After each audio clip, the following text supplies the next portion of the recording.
নমস্কার বন্ধুরা, মৌসুমি কিচেনে আপনাদের সবাইকে আবার স্বাগত। কেমন আছেন সবাই? অনেক দিন পর আবার আপনাদের কাছে আমি এলাম। আজকে আমি আপনাদেরকে করে দেখাবো ভেন্ডি, আলু, টমেটো, পেঁয়াজ দিয়ে পোস্ত। কী লাগছে আমি একটু আপনাদের বলে দিই।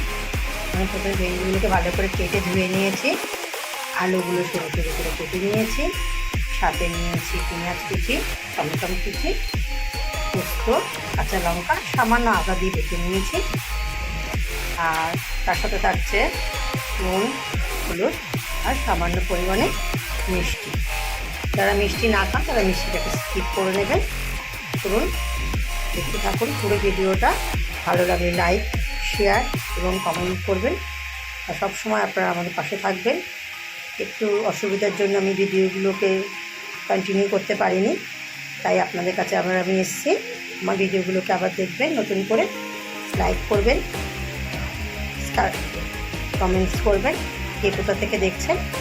আর please subscribe this my channel. দেখে থাকুন আমার রান্নাটা। দেখুন আমার তেল গরম হয়ে গেছে। আমি এবার তেলে ভেন্ডিগুলোকে ছেড়ে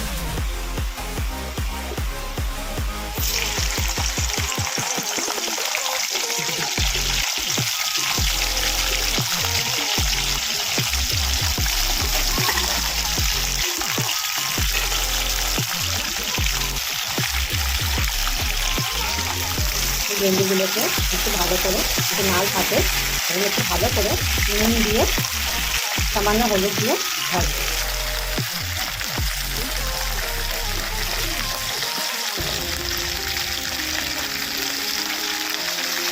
সামান্য হলুদ নুন দিয়ে ভাজলে ভেন্ডিগুলো যে নাল থাকে সেই নালগুলো কেটে যায়। কেটে গেলে রান্না করতে সুবিধা হয় এবং খেতে ভালো হয়। অনেকের আছে ভেন্ডি কেটে সমস্যা, তাহলে ভেন্ডির নালটাকে যদি পুরোপুরি কাটিয়ে খান তাহলে আপনাদের কোনো অসুবিধা হবে না।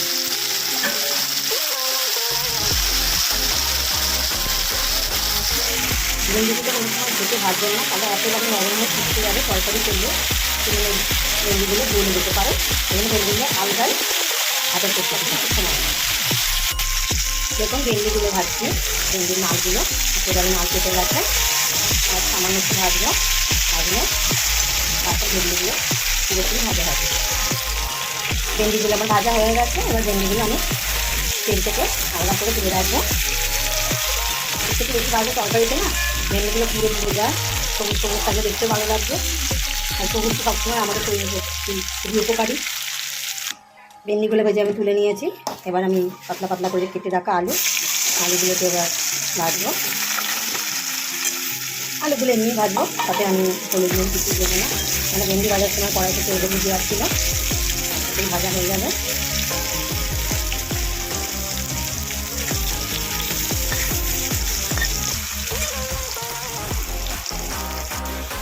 আমার আলুগুলো ভালো করে ভাজা হয়ে গেছে। এবার আলুগুলোকেও আমি কড়াই থেকে তুলে নেব।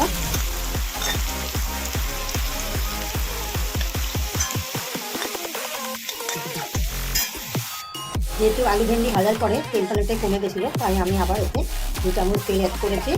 এর মধ্যে আমি দিয়ে দেবো 5 ফোড়ন,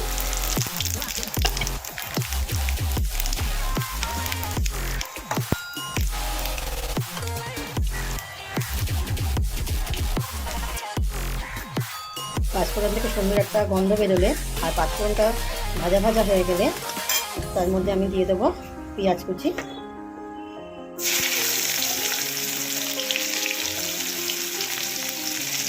আমি দুটো ছোটো ছোটো পেঁয়াজগুলো, দুটো ছোটো সাইজের পেঁয়াজ নিয়েছি। আপনাদের কাছে যদি বড়ো পেঁয়াজ থাকে তাহলে আপনারা বড়ো সাইজের পেঁয়াজ একটা নিলেও হবে। পেঁয়াজটা দিলে না খেতে টেস্টি হয়।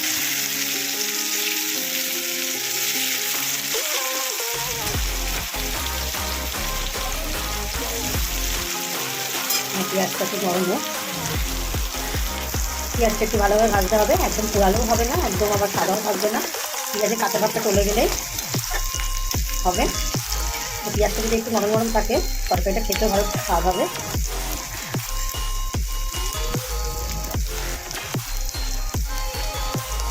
আপনাদের কাছে একটাই অনুরোধ, প্লিজ আমার চ্যানেলটিকে সাবস্ক্রাইব করে বেল আইকনটি লাগিয়ে দেবেন।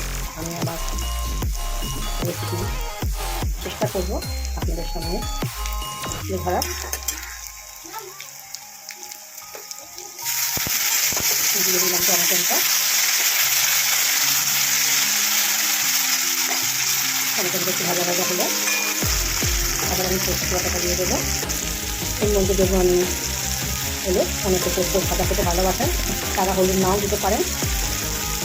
আর দেবো সামান্য নুন, যেটু ঝাড়ে করে নুন দিয়ে দেবো।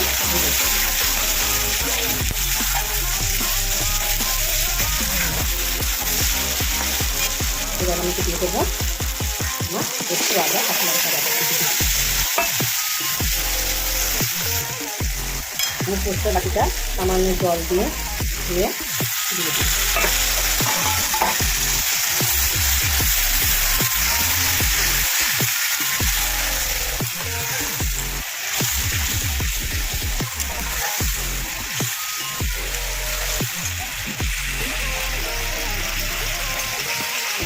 পোস্ত সবসময় একটু ভালো করে খুশিয়ে রান্না করতে হয়, নাহলে পোস্ত থেকে কাঁচা কাঁচা গন্ধ দেবে। আমি দিয়ে দেবো সামান্য একটু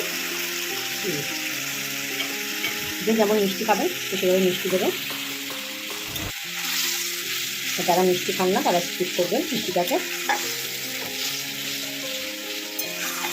ভালো করে কষতে হবে যাতে পোস্ত কাঁচা ভাবটা চলে যায়। দেখুন আমার পোস্তটা কষানো হয়ে গেছে, পোস্ত থেকে তেলও ছেড়ে দিয়েছে। এবার আমি এর মধ্যে আমার ভেজে রাখা আলুগুলো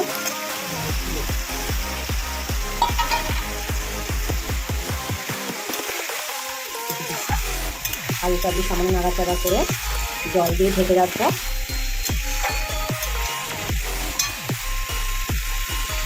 দেখুন পোস্তের রঙটা খুব সুন্দর এসেছে, পোস্তটাকে তেলটাও ছেড়ে দিয়েছে।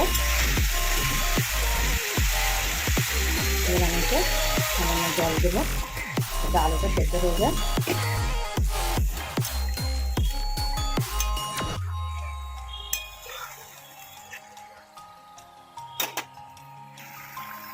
আলুগুলো সেদ্ধ না হওয়া পর্যন্ত তো ভেন্ডিগুলো দেওয়া যাবে না, যেহেতু ভেন্ডিগুলো ভালো করে ভাজা আছে। আর বেশি যদি আগে থেকে ভেন্ডি দেওয়া হয় ভেন্ডিগুলো গলে যাবে। আমার আলুগুলো এখনও সেদ্ধ হয়নি, আলুগুলো সেদ্ধ হলে আমি তারপর ঢেঁড়স ফেলে দেবো। ফুটুক ঝোলটা, আর নুন মিষ্টিটা আপনাদের পছন্দ অনুযায়ী দেবেন। আমার রান্নাটা রেডি।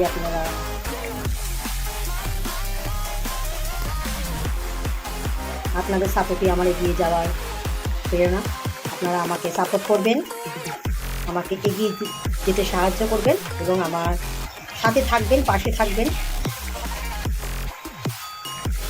আর আমার চ্যানেলটি প্লিজ সাবস্ক্রাইব করে দেবেন। আশা করছি এবার থেকে নিশ্চয়ই রোজই একটা করে নতুন রেসিপি আপনাদের কাছে তুলে আনার স্বাদ করব। আমার আলুগুলো সেদ্ধ হয়ে গেছে, আমি এবার ভেন্ডি ভাজাগুলো দেব।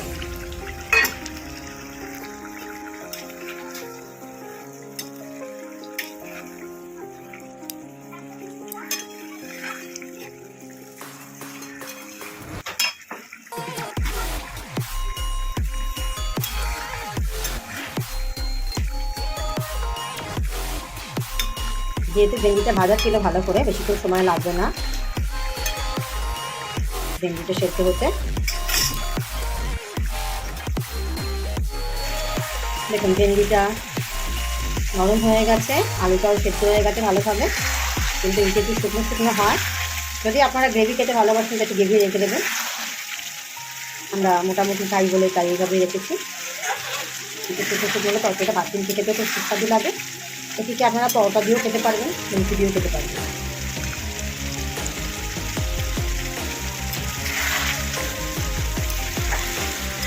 এবার আমি এটাকে নামিয়ে ফেলবো। আমার ভেন্ডি আর পোস্ত কমপ্লিট।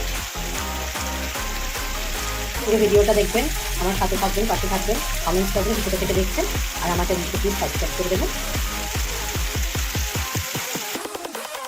একটু ভেন্ডি পোস্ত এবার শুধু সার্ভ করার পালা।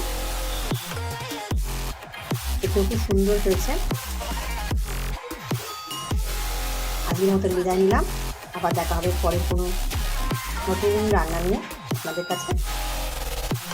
পাশে থাকবেন, সাথে থাকবেন, ভালোবাসা দেবেন, আর আমার চ্যানেলটিকে প্লিজ সাবস্ক্রাইব করে দেবেন যাতে আমি আবার নতুন নতুন রান্না আপনাদের সামনে আনতে পারি। আর নতুন গৃহিণীদের জন্য তো এই সিম্পল রান্নাগুলো খুবই সুবিধাজনক, বেশি খাটনি নেই, তাড়াতাড়ি রান্নাও হয়ে যায়, খেতেও টেস্টি হয়। সবাইকে আমার নমস্কার, আজকের মতন আমি বিদায় নিলাম।